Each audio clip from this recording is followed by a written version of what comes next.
우리가 지난주에는 이 부활은 광야를 살아가는 권능이다라는 걸 같이 살펴봤죠.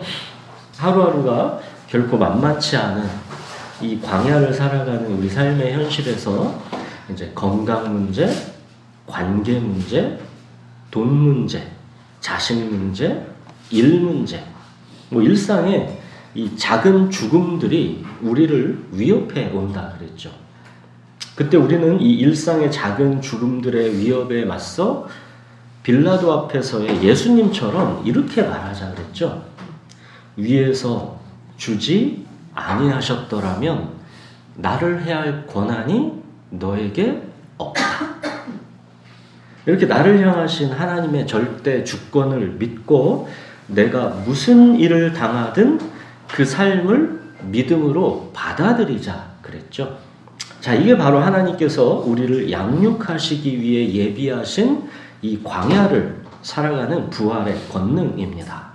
자, 오늘 본문을 또 이제 같이 읽겠습니다. 계시록 12장 13절부터 17절까지 번갈아 읽겠습니다. 용이 자기가 땅으로 내쫓긴 것을 보고 남자를 낳은 여자를 박해하는지라. 그 여자가 큰 독수리의 두 날개를 받아 광야 자기 곳으로 날아가 거기서 그 배의 낯을 피하여 한 때와 두 때와 반 때를 양육하더니 여자의 뒤에서 뱀이 그 입으로 물을 강같이 토하여 여자를 물에 떠내려 가게 하려 하되 땀이 여자를 도와 그 입을 벌려 용의 입에서 토한 강물을 삼키니 용이 여자에게 분노하여 돌아가서 그 여자의 남은 자손 곧 하나님의 계명을 지키며 예수의 증거를 가진 자들과 더불어 싸우려고 바다 모래 위에 서 있더라. 자, 이 12장에서 나오는 등장인물 이 셋, 그죠? 용, 여자, 남자아이. 이 셋이 뭘 상징한다 했죠? 자, 용은 속이는 자, 악한 영, 이 사탄이요 마귀입니다. 또 여자는 구약과 신약 전체 이 하나님의 백성을 말하는 것이다 그랬죠? 교회입니다. 여자는. 또 여자가 낳은 남자아이는 예수 그리스도입니다. 용, 여자, 남자아이. 이 셋 상징을 잘 알아야 이제 12장이 이제 이해가 되는 겁니다. 자, 예수 그리스도의 십자가 죽음과 부활로 이 하나님의 구원과 능력과 나라와 권세가 나타났습니다. 그렇게 이제 예수님께서 하늘 보좌로 올려져서 이제 그 결과 이 하늘에서 이제 어떻게 됐다 그랬습니까? 큰 용 사탄이 하늘에서 땅으로 내쫓겼다 그랬죠. 자, 이제 오늘 본문 13절부터 보십시오. 이제 용이 내쫓겨서 이제는 남자를 낳은 여자를 박해한다 하죠. 즉 사탄이 땅으로 내쫓겨서 이제는 이 땅에 있는 하나님의 백성 교회를 박해한다는 것입니다. 자, 14절 그 여자 즉 교회는 큰 독수리의 이 두 날개의 보호 속에서 이제 광야로 가서 한 때와 두 때와 반 때를 양육받습니다. 이거 한 때, 두 때, 반 때 얘기했죠. 3년 반, 42달, 1260일 이거 다 같은 기간이라고 했죠. 숫자 7이 완전과 무한을 상징한다면 그 절반인 이 3.5는 우리 광야의 시간이 이게 철저하게 제한되고 끝이 정해진 하나님의 주권 아래 통제되고 있는 그런 유한한 시간이다라는 것을 의미하는 것이다 그랬죠. 자, 이제 15절 보십시오. 자, 여자의 뒤에서 뱀이 그 입으로 물을 강같이 토하여 여자를 물에 떠내려 가게 하려 하되. 자, 이것이 교회가 광야에서 마주하는 영적 싸움의 실체입니다. 자, 사탄은 그 입으로 물을 강같이 토해서 교회를 홍수에 떠내려가게 해서 익사시키려고 한다라는 겁니다. 자, 용의 입에서 토한 강물. 자, 거짓의 아비인 사탄의 그 입에서 어떤 거짓이 흘러나와서 교회를 죽이려 하는지 이 부분을 오늘은 중점적으로 살펴보겠습니다. 자, 교회를 익사시키려 하는 이 세상의 강물, 이 시대의 풍조, 그 핵심이 뭐겠습니까? 항상 그 처음입니다. 최초의 선악과 시험, 뭐가 나에게 좋은 것이고 뭐가 나에게 나쁜 것인지를 내가 정하고 내 육체와 마음에 원하는 대로 내가 주인이 되어서 행하려는 것, 이 근원에서 이제 용의 입에서 토해내는 강물이 쏟아져 나오는 것입니다.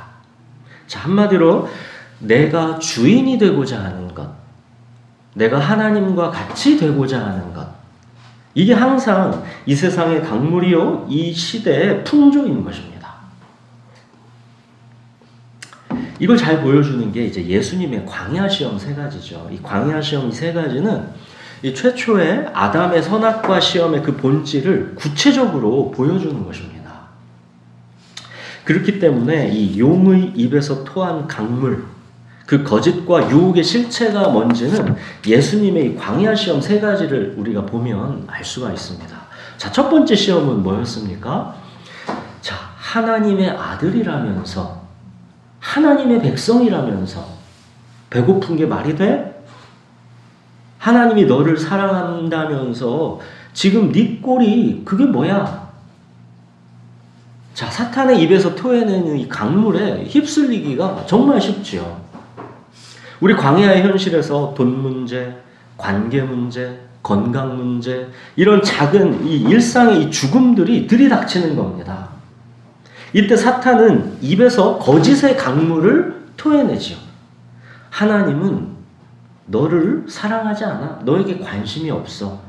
하나님이 너를 사랑하고 너에게 관심이 있다면 어떻게 너에게 그런 일이 생길 수 있어? 하나님의 주권? 그거 다 허상이야. 이렇게 하나님의 사랑과 통치를 의심하게 하고 이 절망의 홍수로 쓸어버리려고 그렇게 하는 겁니다. 그러면서 이제 본격적으로 하나님 없이 내가 주인이 돼서 살아가라고 유혹하는 겁니다. 내 힘으로 각자 도생해야지. 하나님은 불안한 내가 만들어낸 심리적 위안일 뿐인 것이고 실제 내 구체적인 삶의 현실을 믿고 의지할 만한 그런 실체는 아니라는 겁니다. 배고프면 행복하지 않잖아. 네가 행복하지 않으면 다른 게 다 무슨 소용이야? 자, 이제 돌을 떡으로 만들어 먹어.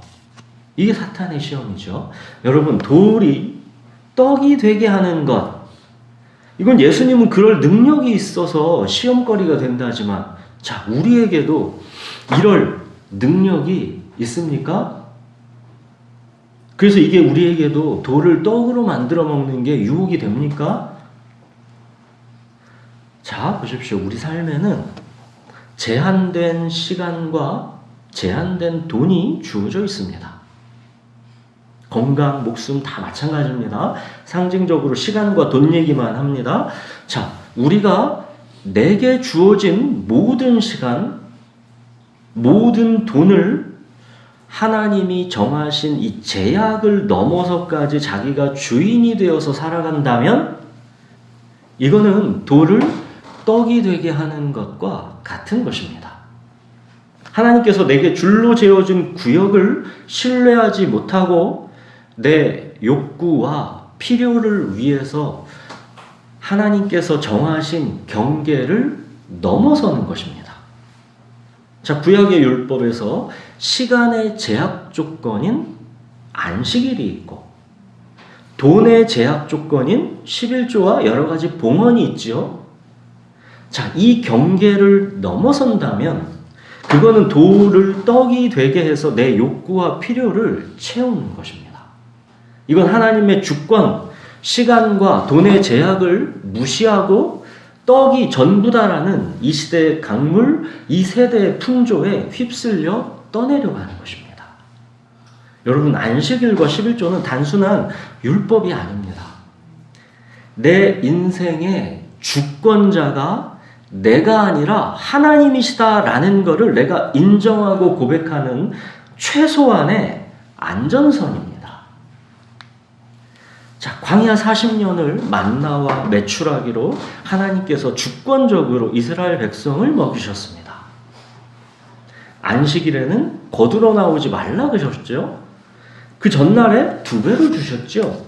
왜 그러셨답니까? 사람이 떡으로만 사는 것이 아니라 하나님의 말씀으로 산다라는 것을 가르쳐 주시기 위함이다 그러셨죠. 사탄은 떡이 전부이고 떡이 최고 아니냐면서 떡에만 사로잡혀 살아가도록 입에서 강물을 토해냅니다. 뭘 먹을까? 뭘 마실까에만 우리 모든 인생이 사로잡히게 합니다. 시간의 제약 조건, 이 안식일을 시간 낭비로 여기게 합니다. 돈의 제약 조건 11조를 돈 낭비로 여기게 합니다. 이렇게 하나님께서 내게 재어준 이 구역에 만족하지 못하고 그 경계를 넘어 내가 주인이 되어 살아가게 하는 것입니다. 이 세상의 가치관에 이제 교회를 익사시켜 버리려고 하는 것이죠. 이게 별거 아닌 것 같아도 이 강물에 떠내려가면 그게 익사하는 겁니다. 자, 그때 교회는 기록된 말씀, 사람은 떡으로만 살지 않고 하나님의 말씀으로 산다라고 이기는 것입니다. 우리 광야의 현실에 여러 가지 쉽지 않은 문제로 작은 죽음들이 막 밀어 닥칠 때도 위에서 주지 아니하셨다면 나를 해야 할 권한이 너에게 없다. 이렇게 선포하면서 나에게 닥친 고통과 고난이 하나님의 주권 안에 있다라는 것을 믿고 수용하는 것입니다. 이게 바로 사람은 떡으로만 살지 않고 하나님의 말씀으로 산다입니다. 이걸 다르게 표현하면 여호와는 나의 목자시니 내게 부족함이 없으리로다입니다. 이게 같은 뜻입니다. 자, 이제 2번째 시험은 뭐였습니까? 네가 하나님의 아들이라면서 자, 여기 성전 꼭대기에서 뛰어내려봐. 하나님께서 너를 지켜주실 거야. 네가 하려는 모든 일에 하나님은 지켜주시고 도와주셔야 하는 거 당연한 거 아니야? 자, 이렇게 하나님의 뜻이 아닌 일을 내 임의대로 행하면서 그곳에 하나님이 동행하며 내 방식대로 지켜주기를 강요하는 태도입니다. 하나님을 내 성공의 도구, 내 행복의 도구로 전락시키는 우상숭배인 것입니다. 내 성공과 행복에 도움이 되면 하나님은 계시다라고 막 하는 것이고 도움이 안 되면 하나님은 없다라고 하는 것입니다. 그렇게 내가 원하는 대로 되느냐 마느냐에 따라 하나님이 계신가 안 계신가에 끊임없이 왔다 갔다 하는 것입니다. 이 시험에서 이제 교회는 기록된 말씀, 주 너의 하나님을 시험하지 말라 이렇게 승리하는 것입니다.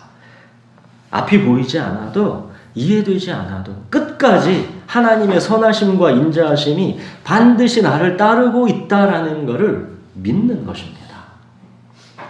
자, 또 3번째 시험은 뭐였습니까? 나에게 절만 한번 해봐. 그럼 내가 천하만국의 영광을 너에게 줄게. 세상의 상식과 가치관을 따라야 성공하고 행복할 수 있어. 네가 성공하고 행복한 게 가장 중요한 거지. 뭐가 더 중요해? 자, 돈과 사람과 권력, 모든 인간이 그토록 갖기를 원하는 이 열망하는 것이죠. 이게 바로 사탄이 주겠다라고 약속하는 천하만국의 영광입니다. 돈, 사람, 권력. 이게 결코 나쁜 게 아니죠. 그렇지만 애착하는 순간 마치 선악과를 따먹은 것처럼 그때부터는 우리가 하나님이 두려워서 숨게 됩니다. 하나님이 친밀하게 느껴지는 게 아니라 다만 그때부터는 내가 원하는 축복과 내가 무서워하는 저주의 이 거래의 대상이 됩니다. 그래서 하나님 눈치를 보고 거기에다 잘 맞추고 그런 식으로 내가 원하는 거를 획득하려고 하게 되는 것이죠.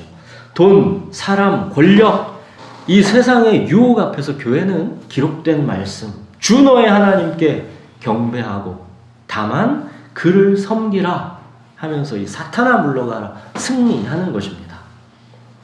자, 여러분, 마귀의 이 세 가지 시험, 교회를 익사시켜버리려고 용의 입에서 토한 강물, 그 실체는 결국 내가 하나님과 같이 되고자 하는 것,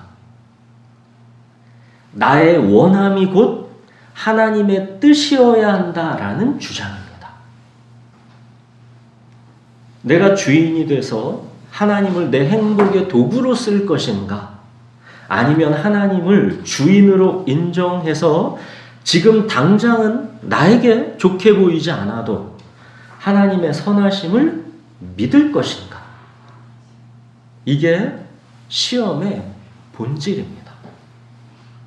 자, 이렇게 사탄이 그 입으로 물을 강같이 막 토해내지만 우리를 꾀일라고 이 세상 따라 살라고 계속 그렇게 하지만 교회는 그 강물에 익사당하지 않습니다. 16절 보십시오.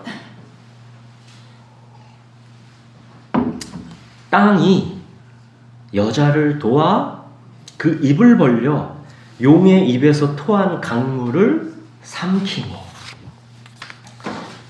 자, 이 세상의 가치관을 홍수처럼 흘려보내면서 교회를 익사시키려고 하는 사탄의 공격을 땅이 삼켜버려서 교회를 보호한다는 것이죠. 자, 땅이 강물을 삼킨다라는 게 이게 뭔 의미일까요? 크게는 세 가지 정도 될 수 있어요. 첫 번째는 우선 이 세상의 거짓과 탐욕은 이 세상의 법칙과 이 세상의 사회적 질서에 의해서도 어느 정도는 제어가 됩니다. 우리도 법이 있잖아요. 그래서 그 법으로 그런 것들이 어느 정도는 다 제어되지 않습니까? 이 세상이 아무리 악하다 해도 결국 하나님께서 이 세상을 주관하시고 통치하십니다.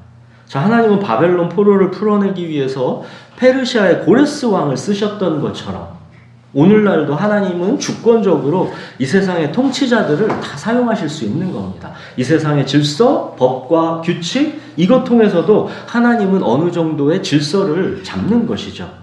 자, 그리고 두 번째는 교회 공동체 자체가 굳건하게 살아가면서 이제 주변에 흔들리는 연약한 지체들이 이 세속화에 휩쓸려 가지 않도록 강물을 흡수해버리는 역할을 해주는 겁니다. 교회가 서로 중보하고 서로 경계하게 하고 서로 일으켜 세워주는 것이죠. 그래서 그 강물을 흡수해버리는 것입니다. 자, 이제 마지막 세 번째 또 중요한 게 있는데 이게 중요합니다.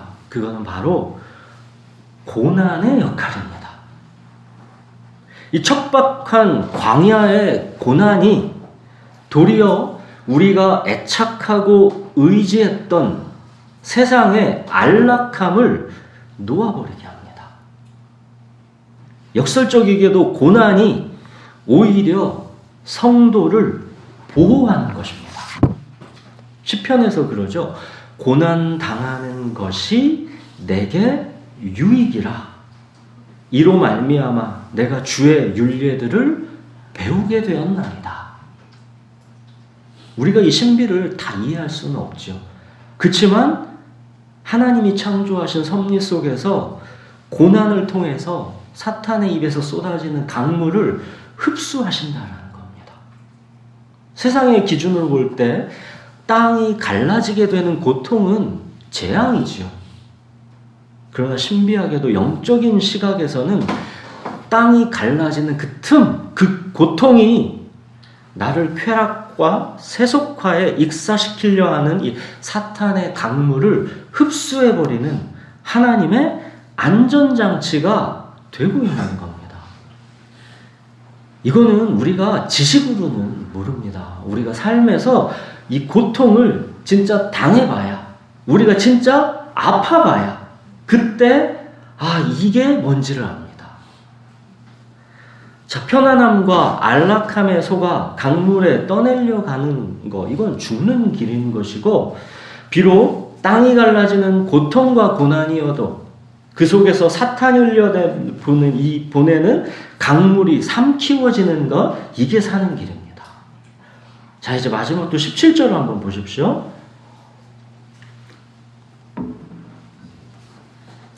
자, 땅이 여자를 도와 강물을 삼켜버리니까 이제 용은 여자에게 더 분노하고 그 여자의 남은 자손, 즉 이제 오늘날 하나님의 백성들과 더불어 싸우려고 바다 모래 위에 서 있습니다. 이 다음 이제 13장부터 이제 전투가 또 막 나오는 거겠죠. 자, 너희는 내 백성이 되고 나는 너희 하나님이 되리라. 이렇게 약속하신 그 하나님의 백성, 그들은 누구를 말하는지 17절에서 보십시오. 하나님의 계명을 지키며 예수의 증거를 가진 자들입니다. 여러분, 마귀는 세상과 싸우지 않습니다. 또 세속적 안락함에 젖어 용의 입에서 토한 강물에 이미 떠내려가는 교회 다니는 그냥 사람들과 싸우지 않습니다. 마귀는 그런 것들은 어차피 그냥 내버려 두는 겁니다. 흘러가게. 대신 하나님의 말씀을 절대 진리로 믿고 보물처럼 간직하고 파수하는 자들, 예수 그리스도의 십자가와 부활의 증인으로 광야를 살아내는 자들, 그들이 바로 마귀가 그토록 더불어 싸우려고 하는 하나님의 백성인 것입니다. 자, 여러분, 용이 입에서 토해내는 강물은 끊임없이 이 세상이 전부 다 네 육체와 마음이 편안한 게 가장 중요하다. 계속 끊임없이 그렇게 속삭일 겁니다. 사탄은 교회가 하나님의 말씀을 다만 행복의 도구쯤이 되도록 끊임없이 변질시키려고 할 것입니다. 하나님을 입술로는 주여 주여 하지만 정작 그 삶의 주권자는 자기 자신이 되게 하려고 할 겁니다. 요즘의 일반적인 우리 신앙의 행태는 자, 나라는 견고한 성을 쌓아두고, 그죠? 나라는 그 성을 이제 더 화려하고 안전하게 만들기 위해서 내가 좋아하는 말씀 몇 가지를 벽돌로 가져오는 식입니다. 그래서 채우는 것이죠. 내가 계획한 이 일이 잘 되게 해주실 약속의 말씀은 뭔가를 찾습니다. 그 벽돌을 내 성에다가 이제 탁 챙겨 넣는 것이죠. 이렇게 말씀을 수단화하는 것입니다. 하나님을 내 인생의 도우미쯤으로 여기는 것입니다. 여러분, 우리가 하나님의 말씀을 이런 식으로 대우하면 우리는 말씀의 홍수 속에서도 결국 마실 물이 없어서 영혼은 피폐해지게 됩니다. 말씀이야 이 시대는 찾으려면 얼마나 홍수처럼 쏟아집니까? 근데 우리가 말씀을 이런 식으로 대우하면 그 홍수 속에서도 내가 마실 물이 없습니다. 나는 계속 영혼이 가라하게 됩니다. 그래서 피폐하여 쓰러지게 되는 것입니다. 여러분, 하나님의 소리, 이 말씀은 우리가 쉽게 내 행복의 도구로 써먹을 수 있는 그런 게 아닙니다. 우리는 이 말씀 앞에 신을 벗고 그 앞에 서야 하는 것입니다. 말씀은 곧 하나님이십니다. 자, 하나님의 소리, 이 말씀이 얼마나 강력한 것인지, 이 다윗의 시인 이 시편 29편을 한번 보십시오. 우리 구약 822페이지에 시편 29편을 한번 보십시오.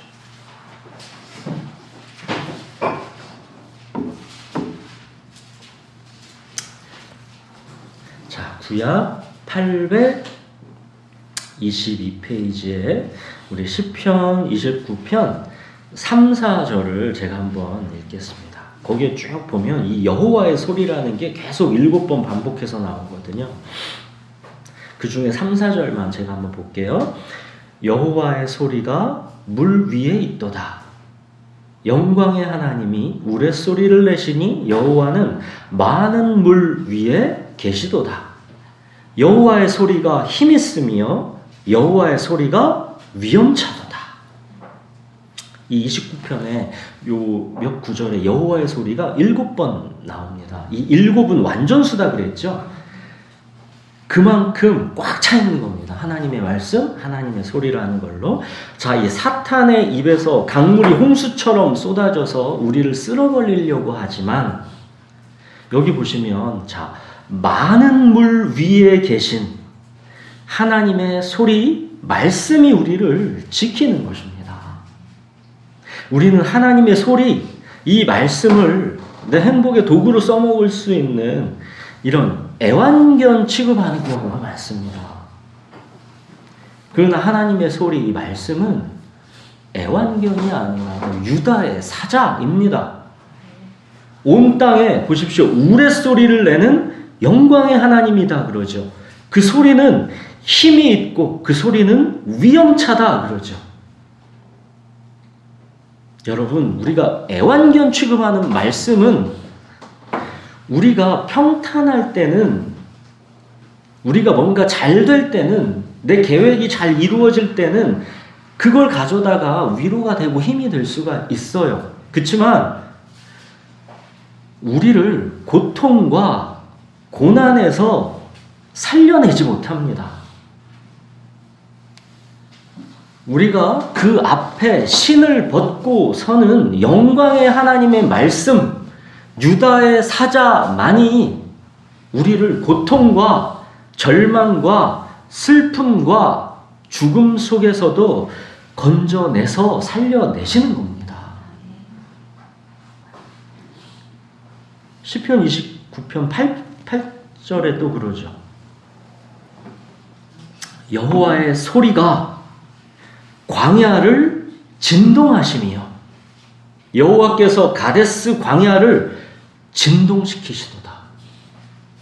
자, 이 척박한 광야의 현실, 마치 이곳에는 하나님이 없는 것 같으나 보십시오. 하나님의 소리, 여호와의 소리, 이 말씀이 광야를 진동시키십니다.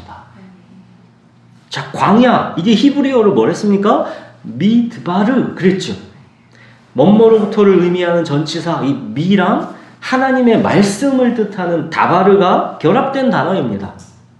즉 광야는 세상의 소리가 침묵하고 세미한 하나님의 소리가 들리는 곳입니다. 우리가 세상의 소음에서 돌아서서 하나님의 소리 앞에 이제 신을 벗고 서서 집중해야 들리는 이 세미한 소리이죠. 말씀이라는 거는. 근데 그 소리는 광야를 진동시키는 강력한 하나님의 말씀이라는 겁니다. 그래서 결론적으로 10절, 11절 보십시오. 여호와께서 홍수 때에 좌정하셨으며 여호와께서 영원하도록 왕으로 좌정하시도다. 여호와께서 자기 백성에게 힘을 주시며 여호와께서 자기 백성에게 평강의 복을 주시리로다. 보십시오. 용이 입에서 홍수처럼 강물을 토해내지만 그 홍수 때도 그 홍수 위에 영원한 왕으로 좌정하시고 통치하시는 분은 여호와 우리 하나님이십니다. 이렇게 여호와 하나님께서 여호와의 소리 말씀으로 자기 백성에게 힘을 주시는 것이고 일상의 작은 죽음들이 몰려올 때도 자기 백성에게 평강의 복을 주시는 것입니다. 사랑하는 여러분, 하나님의 소리 말씀을 사랑하십시오. 생명 걸고 사랑하십시오. 말씀은 씨앗입니다. 당장 열매가 보이지 않습니다. 이 씨앗이 땅속에 묻혀 있을 때 뭐가 자랄지 안 보이죠. 그렇지만 땅속에서는 그 씨앗 속에서 하나님께서 일하시고 있는 겁니다. 눈에 보이는 증거가 없을지라도 말씀의 씨앗을 품고 이 광야의 시간을 견디는 것입니다. 우리가 말씀을 내 행복의 도우미 정도로 취급하면 일상의 작은 죽음들이 들이닥칠 때 우리 믿음은 금세 허물어집니다. 하나님이 계시고 나를 사랑하신다면 어떻게 나에게 이런 안 좋은 일들이 생길 수 있어? 이렇게 용의 입에서 토한 강물에 쓸려가는 것입니다. 그렇지만 말씀의 씨앗을 품고 있는 사람은 이런 고통과 고난의 순간에도 이렇게 말하는 겁니다. 예수님처럼 위에서 주지 아니하셨더라면 나를 해할 권한이 너에게 없다. 내가 아파도 내가 병들었어도 내 일상에 무슨 일이 생겼어도 외치는 겁니다. 위에서 주지 아니하셨더라면 너 나를 해할 권한이 너에게는 없다. 여러분, 하나님의 선하심과 인자하심이 우리의 모든 삶을 추적해서 따르고 있다는 것을 믿으십시오. 여호와는 나의 목자시니 내게 부족함이 없을 것임을 끝까지 믿으십시오.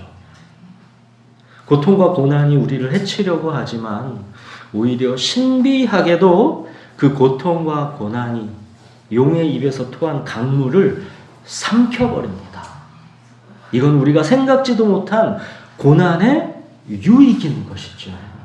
하나님은 모든 게 합력해서 하나님의 선, 하나님의 목적을 이루시는 것입니다. 우리의 불순종까지도 순종하지 아니하는 가운데 가두어서 하나님께서 긍휼을 베푸시는 분이다라는 것을 우리로 알게 하시는 분인데 하물며 우리의 고통과 고난을 하나님께서 하나님의 목적에 맞게 쓰시지 못하겠냐는 것입니다. 여러분, 대충 하나님을 다만 이 땅에서의 내 행복의 도구로 삼아서 적당히 만족하려는 기대는 포기하십시오. 어리석은 부자의 행복, 내 영혼아 평안히 쉬고 먹고 마시고 즐거워하자, 이런 목표는 애시당초 포기하는 게 좋습니다. 여러분, 하나님의 백성이 된다는 것, 이건 우리가 생각하는 것보다 훨씬 더 영광스럽고 굉장한 것입니다. 사랑하는 여러분, 하나님의 백성은 떡으로만 살지 않고 하나님의 말씀으로 삽니다. 내가 원하는 대로 일이 풀리지 않아서 하나님이 과연 계신가? 하나님이 과연 나를 사랑하시는가? 이런 의심과 낙심과 고통과 절망의 강물이 막 토해내어질 때 앞이 보이지 않고 이해되지 않는 그런 상황에서도 말씀의 씨앗을 품고 견디는 자는 결코 그 홍수에 떠밀려 익사하지 않습니다.